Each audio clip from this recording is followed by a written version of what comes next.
ఈ ఫ్రెండ్స్ అనే టాపిక్ గుర్తు రాంగానే నాకు ఒక అనుభవం ఉంది. అదేంది అంటే ఒక 7, 8 ఏళ్ల క్రితం నేను ఒక ఏరియాలో ఉండేవాడిని తిరుపతిలో. అక్కడ ఒకడుండేవాడు మంచి రిచ్ పార్టీ అనమాట. బిల్డింగ్‌లుండేవి, మంచి ఒక కారేసుకొని, ఒక జీప్ ఏసుకొని వచ్చేవాడు. వాడికి ఒక గ్యాంగ్ ఉండేది ఎనక. ఈ ఫ్రెండ్ బ్యాచ్ ఈ గ్యాంగ్.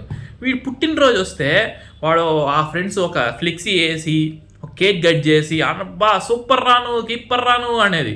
వీడు బాగా డబ్బులు ఖర్చు పెట్టేది. వాళ్ళకి మందులు పోసేది, సిగరెట్లు, పార్టీలు, గీర్టీలు ఇచ్చేది. అప్పుడు వాడు నాకు చెప్పేది, చూసావా నా బర్త్‌డే విషెస్ రాంగానే నా కోసం 12 గంటలకు వచ్చి విష్ చేసి, నా కోసం కేక్ కట్ చేసి, నాకు ఒక ఫ్లెక్సీ ఏసి, హ్యాపీ బర్త్‌డే విషెస్ చెప్పారు. అదిరా నా ఫ్రెండ్స్, ఇదిరా నా ఫ్రెండ్స్ అన్నారు. అప్పుడు నేను వాడికి ఒకటి చెప్పా. ఈ కేక్ ఖర్చు వచ్చేసి రూ. 250. ఆ ఫ్లెక్సీ ఒక 300 ఉంటది. లేదంటే ఒక 500 ఉంటది. మొత్తం ఒక రూ. 750 ఉంటది. సో ఈ 750 ఒక్కొక్కరు ఒక రూ. 50, రూ. 60 వేసుకొని నీకు తెచ్చేసారు, అయిపోయింది, బాగుంది.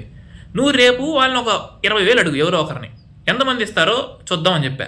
అంతేకాకుండా వాళ్ళకి పార్టీలు ఇవ్వడం కానీ, మందులు ఇప్పించడం కానీ, బిర్యానీ ఇప్పించడం కానీ, వాళ్ళని ఎక్కడికైనా తీసుకోపోవడం కానీ ఆపేసి రేపటి నుండి నీతో ఎంతమంది ఉంటారో చూద్దాం అని చెప్పా. వాడు ఒక్కసారిగా షాక్ అయిపోయాడు.